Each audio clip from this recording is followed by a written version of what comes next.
চট্টগ্রাম বন্দরে একযোগে ভিড়েছে জ্বালানি তেলবাহী 5টি বিশাল জাহাজ। দেশের জ্বালানি চাহিদা মেটাতে এবং সরবরাহ স্বাভাবিক রাখতে বিপুল পরিমাণ তেল নিয়ে বন্দরে এসেছে এই জাহাজগুলো।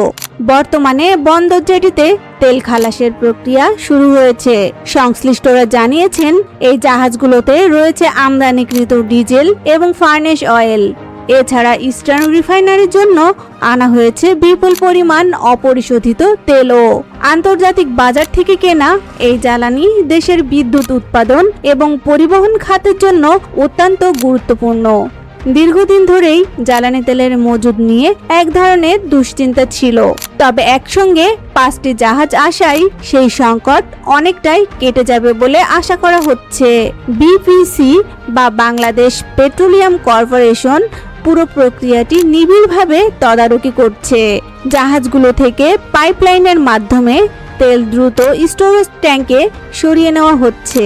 তেল খালাস শেষ হলে সারা দেশে এর সরবরাহ দ্রুত শুরু হবে। এতে করে আগামী কয়েক মাসের জন্য জ্বালানি তেলের নিরবচ্ছিন্ন সরবরাহ নিশ্চিত করা সম্ভব হবে।